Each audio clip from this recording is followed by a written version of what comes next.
Look at the night sky, and what do you see?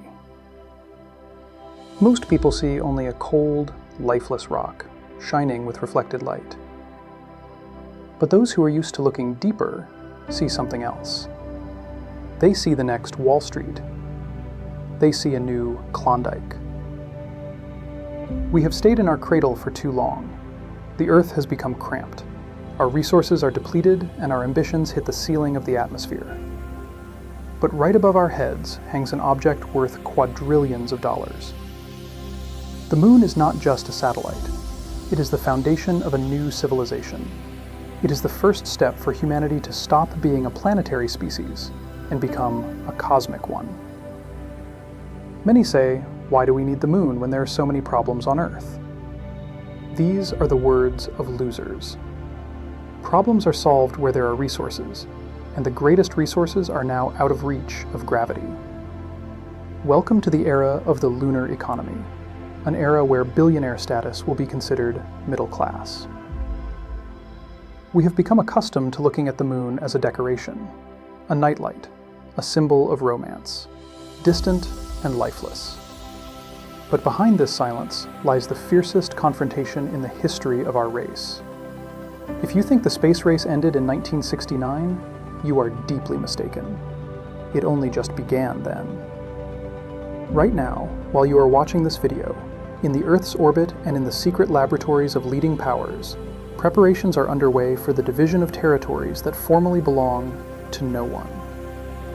The moon is the 8th continent of the Earth. But unlike Antarctica, there will be no peaceful scientific stations living on donations. There will be hard capitalism, dictated by resource scarcity. Why is this happening right now? Technology has caught up with our ambitions. The cost of launching 1 kilogram of cargo into orbit has dropped dozens of times thanks to reusable rockets. What used to be the dream of science fiction fans has today turned into boring reports from accountants at SpaceX and Blue Origin. We are no longer visiting space, we are beginning to master it. And the first one to stick a flag in a strategically important crater will get control over the future of all mankind. Let's dig deeper into the economy. Why is the moon worth quadrillions? The main character of this play is the isotope helium-3. On Earth, it is a myth. On the moon, it is the foundation of civilization. The problem with Earth is that we are trapped in a carbon cycle. Oil, gas, coal are yesterday's news. The real solution is thermonuclear fusion, an artificial sun in the laboratory. But ordinary deuterium and tritium create dangerous neutron radiation. Helium-3 is pure fusion. No waste, no radiation, colossal efficiency. Imagine a world where energy costs pennies, where desalination of ocean water, vertical farms, and global production do not depend on oil prices. Whoever delivers helium-3 to Earth will destroy the current financial system and build a new one. The extraction of helium-3 will require processing millions of tons of lunar regolith. These are giant harvester plants, the size of an aircraft carrier, that will slowly crawl along the lunar surface, sifting the soil and heating it to 600 degrees. This is an industry of such a scale that mankind has not yet seen. And if you think this will be a peaceful process, remember what all major wars on Earth were fought for.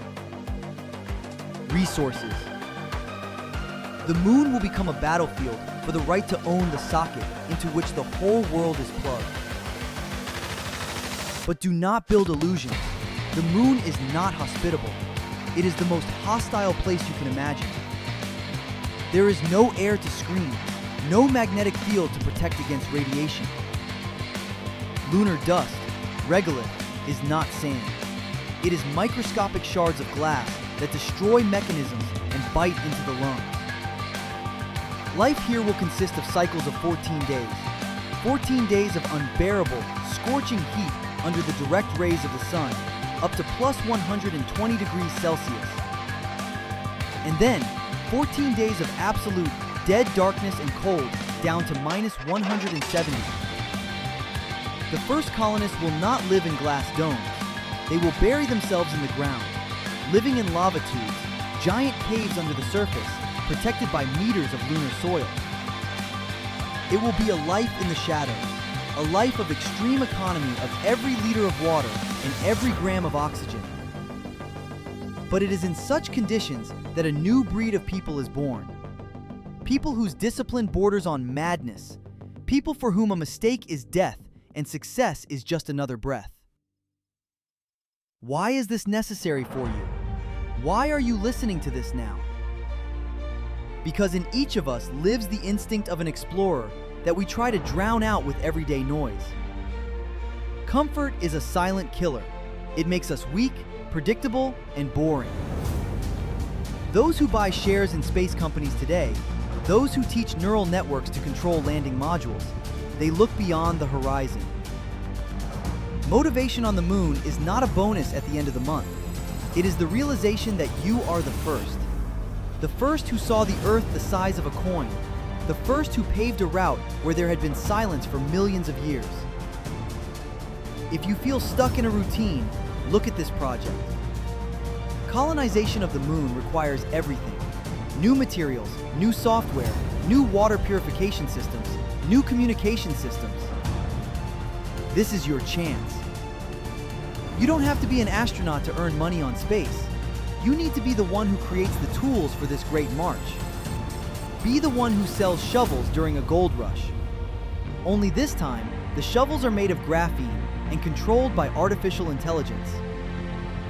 Imagine yourself standing on the edge of Shackleton Crater. Above you is a black abyss, stitched with billions of stars. And there, in the distance, hangs a small, fragile blue dot. Your home, your Earth. At this moment, you will realize that all our conflicts, borders, currencies, and disputes are dust. Real history is written here, in the silence of the vacuum. We are the first generation that has a choice: to stay on Earth and slowly fade away with it, or become a spark that ignites new life in space. The moon is waiting. It doesn't care about your excuses. It doesn't care that you are afraid. It is a giant mirror in which our future is reflected. Either we will become gods, or we will become fossils. This was Marcus. If this long journey with me today opened your eyes, subscribe. We will follow this great march together. Like this video, if your gaze will now always be chained to the night sky. Remember, Earth is only the beginning. The end is when we stop dreaming. But how do we actually get there? Right now, we rely on explosions. Chemical rockets are expensive, inefficient, and dangerous. To build a true lunar empire, we need a new way. Enter the lunar space elevator. Because the moon has much lower gravity than Earth, we can actually build an elevator today using existing materials like Kevlar. Imagine a cable stretching thousands of miles from the lunar surface into space. No more rockets, just a simple, electric-powered climber moving tons of cargo every single day. This is where the real money is.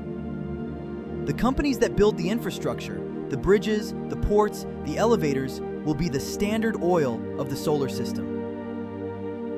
And then, there is the Starship. SpaceX is not just building a rocket, they are building a bus to the moon. Once 100 people can fly to the moon at once, the cost of a ticket will drop to the price of a luxury car. What will happen when the first child is born on the moon?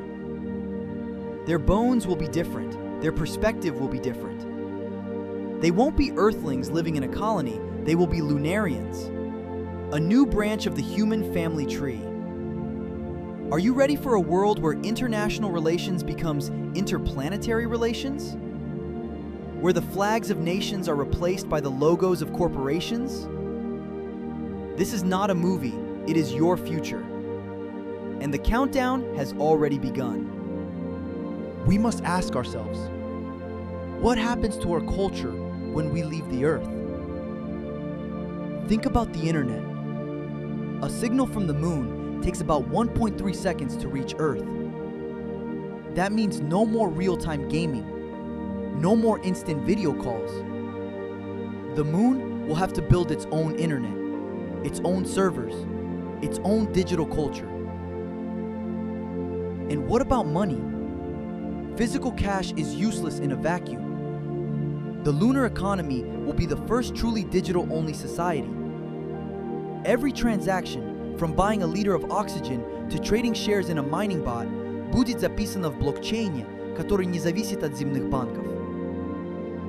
Bitcoin on the moon is not a meme. It's a necessity for survival in a place where your home is 1,000,000 miles away. But the biggest change will be in our souls.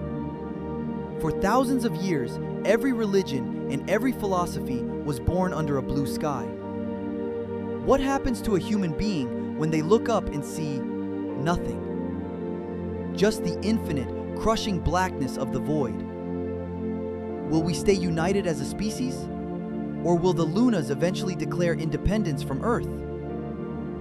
Imagine the first colonial war, not over borders, but over the rights to a solar array or a water spring. The history of humanity is a history of conflict. Why should the moon be any different? We are not just sending robots and miners.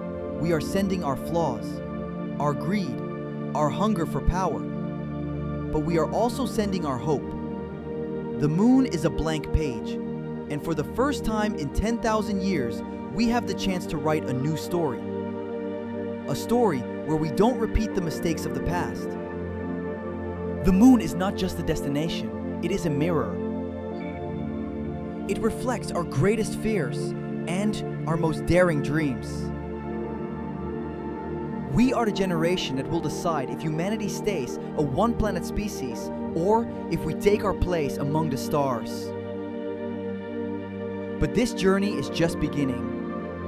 The secrets of the lunar economy, the hidden technologies, and the future of our race, this is a story that is being written right now. If you want to be part of this future, if you want to understand the forces that are shaping the world of tomorrow, then you are in the right place. Subscribe to this channel to join our mission. Turn on notifications because the next decade will change everything you thought you knew about reality. Like this video if you believe that our footprint in the lunar dust is more important than our borders on Earth. Share your thoughts in the comments. Would you leave everything behind for a life on the moon? Or is the Earth the only home we will ever need? I want to hear your voice. This was Marcus. Keep your eyes on the stars and your mind open to the impossible. Until next time, see you on the other side.